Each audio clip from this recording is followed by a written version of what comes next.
idea when the science journalist Sandra Escher became involved, and your work with Patsy, that you collaborated. Yeah. And that when you were trying, you said one very interesting thing, is that in terms of the validity of the responses we were getting back from the television program, the person who knew was not you necessarily, but was Patsy, who could validate whether or not these were important questions to ask. You were saying she helped with the original questions. Yeah. So we didn't this know is quite, anything. you were kind of establishing a partnership with society and with the person with the experience. Was this because of your background? I mean, did this just happen? Or did it occur to you this was just logic? Or Now, first of all, it happens. I mean, we didn't know anything about hearing voices, and Patsy knew the experience, and the people coming on the Congress also knew the experience.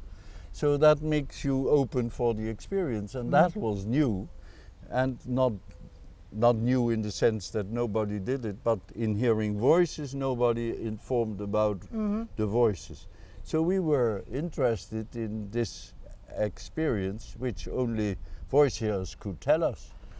But it's quite an unusual place for a professor of psychiatry to find themselves in a meeting with a couple of hundred, 200 voice hearers who are talking about all sorts of explanations and ideas and ideas. What was that like for you? I mean, no, I don't like science which is sort of behind the desk. That's no science to me. That is constructionism, which has not much to do. So I always start where the problem is.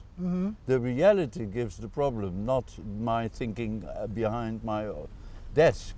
And many people always ask, what is the theoretical background? No, it's the reality.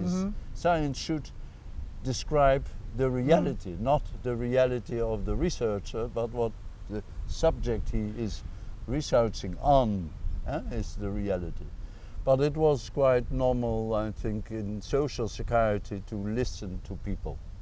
In clinical psychiatry, it's also good to listen naturally, but they focus more on the categorizing of illness, which we didn't believe in at the time. I'm already quite old, and when I started this, it was in the beginning of the 60s. So people were not yet so much packed in by the pharmaceutical industry. We didn't believe on the biological psychiatry as the thing. No, we don't yet, and now you see also that there are more aspects of human being than the biology. I mean, your brains are always involved because you can't do anything without. But the brain is not only something that is good or bad, it is a functional instrument that makes it possible for you to communicate in the world, to express yourself, to experience things. So that's why brain is not an organ as a machine. It's a very helpful organ to function in daily life. And that's another focus on, that's also why you see that hearing voices is related to what has happened, because people's emotions are expressed. So I think we need to talk more about this trauma relationship that you're discussing. But so again, drawing from the experiences of people telling you what was happening to them, you began to draw up some conclusions as to what was happening for the majority of the people, that there were common things, there were commonalities between individuals, that they shared certain characteristics. That you talked about the non-patient group and the patient group. Some had more positive experiences, others negative, or? Yeah, we started, when we met these people, you get the next question, are these the same experience? Is hearing voices by somebody who never becomes a patient, is that the same as hearing voices with a patient? Now, it's the same as far as the criteria of an auditory hallucination. So the non-patients have the same auditory hallucinations, if psychiatry would call it, as the patients. So that is not the difference. The difference is the way they cope with it, and the difference is the background and the way they have their experience in their lives is somewhat different. And the way they cope is not the most interesting is not how they cope with the voices, but how they cope with their life, because the voices give them advice or critic on things they do in their lives.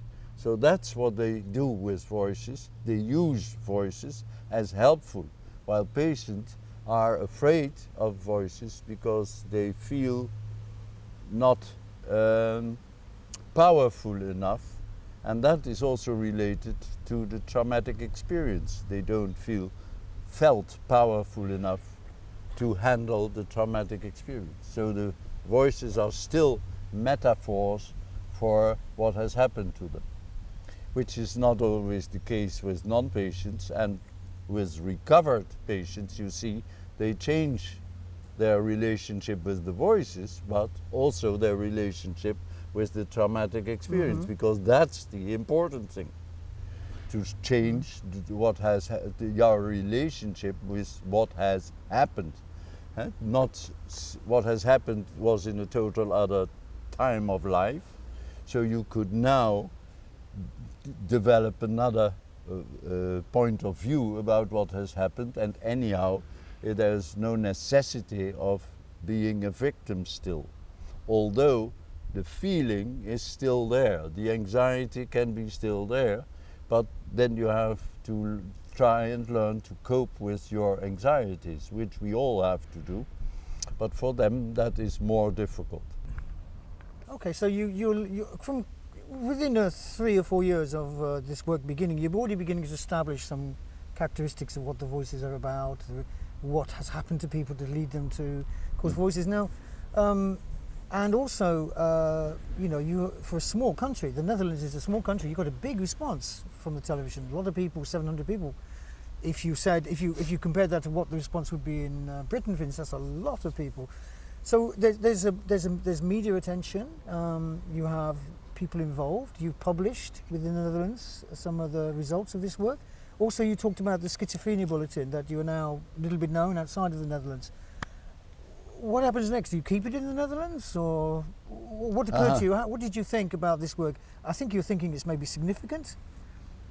No, that's nice of you, but I think what we did is we visited. No, I made a kind of paper for in Maastricht. I told colleagues and mental health professionals about what we have found with voice hearers, that they could talk about it and like to talk about it, and that it is not all schizophrenia and etc. etc. But then they were not very happy. They thought I got a little bit mad. Really?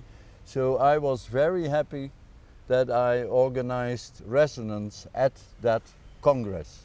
Oh, you organised a self-help organisation or something? Yeah, resonance is the first, could say, network for voice hearers and professionals who are interested in an accepting way. Otherwise, it has no sense. So resonance was formed mainly also because voice hearers were enthusiastic to meet each other, so there was ground to organize. And I had learned in my life that you should not try to change something only on your own. You need people who support your ideas. Otherwise, you are easily burned out and set aside. So that was also the trouble, that there was a moment that they thought, now this professor has gone mad, so let's get rid of him. But then the president of Resonance wrote a letter to the faculty that they had to be prudent, because that the membership was at that time 1,000 people. We are a little country, but we have 16 million people, so it's not 1,000 is not that much, I must say. And you know, there are about 4% of people hearing voices in the general population. We learned that later, but so I had this backup, and that made that I did not get troublesome. You're making quite light of it, but you're actually saying to me that there was a point where your credibility as a professional within your institution was being questioned. Yeah. Really? Yeah, they didn't like in my group to do this kind of research anymore. But yeah, I'm not a person who easily listens to that kind of things. So we went on because I could imagine that it was for the group also a kind of threat that there is such strange things happening. But we were supported by the government because we got money for the research to compare non-patients with patients. So people who hear voices and live their own lives and people who hear become patients. So that was a support from the Ministry of Health. So that was very good. You had support from the society and from. But in terms of your psychiatric colleagues, what was their anxiety exactly? No, psychiatrists or these people in your group, what were they? They worried that this is too strange. It would reflect badly on them, or something. Yeah. That would. If you are telling something very strange, the outer world will say, "Hey, that group is a strange group." Huh? They didn't like that, and they didn't understand and believed it yet because it was very new. They were very skeptical about this. Yeah, no, I'm more afraid. I think for their reputation, because psychiatrists are educated very narrowly in diagnosing illness, because they want to be doctors, and they think that diagnosing an illness is, and that is the main issue. But in social psychiatry, the main issue is to diagnose the people's problems. So in my group there was some ambivalence, but in general psychiatrists are quite negative at that time. And now it slowly changes because the Hearing Voices network all over the world makes it a difference, that voice hearers are glad in having another focus than the illness focus, and voice hearers are glad that they get possibilities to recover themselves instead of only being. So this network you established, this resonance organisation, it's a support group for voice hearers, but it's not located within psychiatry. Then it's it's a social organisation. Yeah. In the community. Which invites both the voice hearers and family members and professionals to be members if they agree that this is interesting. Well, that's quite interesting. That's quite a different approach. Most psychiatrists wouldn't go down that road. No, but I know that you can't. Had you done that before? Change. Yeah, I've done that before. I've always done things a little bit different because we also had a group of people who didn't like the government to rebuild all the hospitals. Oh, right. So we went to the political side of that and gained a parliament-wide stop on rebuilding psychiatric hospitals. So that was also not received quite positive by the psychiatry. But now they thought anyhow, the government saw that I was busy with something positive. So that was why the government is more positive towards it than the psychiatric society. But the psychiatric society is only moving slowly, changing slowly, because they have for 100 years believed in the idea that schizophrenia is a real illness that exists. And they have now, naturally, not only by us, but by Bentel and many others have, and Jim Van Os in Holland, and Bentel then in England, and Mary Boyle in England, have learned already sometime that that schizophrenia is not a real illness. It is a construct of psychiatry. But it's very difficult to ask people to give up a construct they have lived with for over 100 years. Because it's also just now 100 years ago that Bleuler published the schizophrenia concept, which before then was already in another name, dementia by Kraepelin. It's in 1911 it's published, and now it's 2011. So they used 100 years on the concept. They used already 100 years the concept of schizophrenia.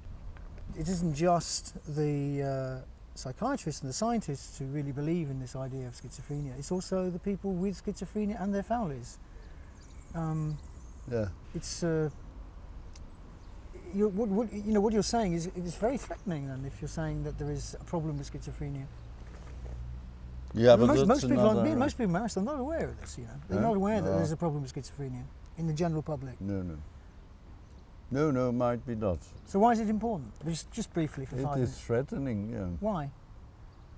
Because they were happy that they had an idea that this behavior of their child has a name.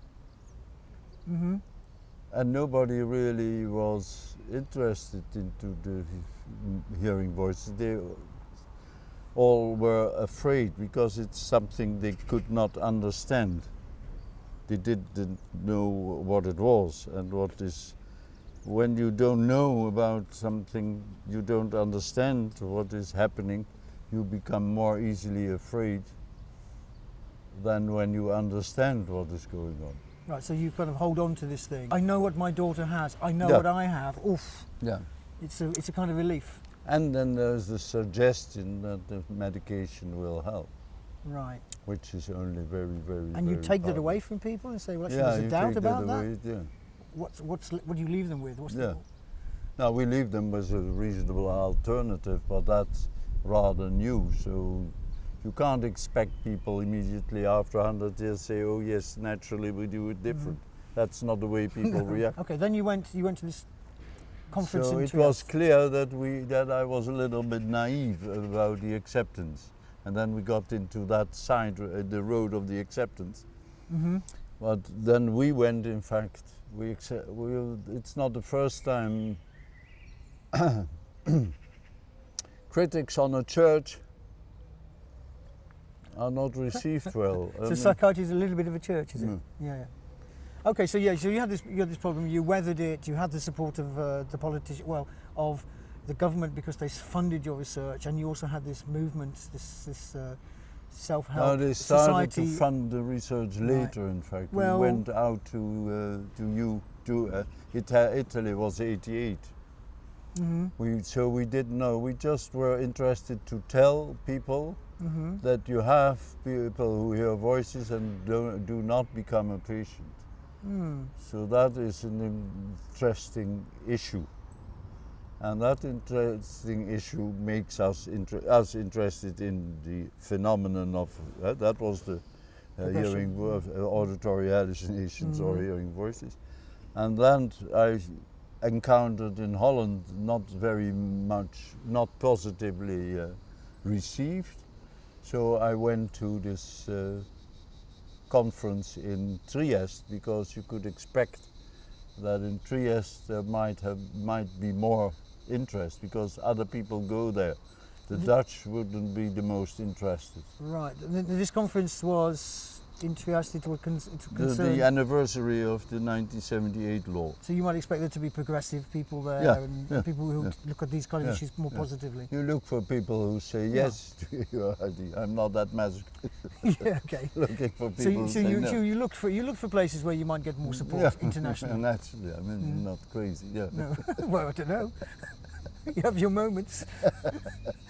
Marius, you were saying that you were looking for sort of some more international support for your work, because even though you had some success in the Netherlands, there were critics. So I understand you went, well, I know because I was there, but you went to Trieste to a conference. No, the reaction in Holland were not very positive in my own professional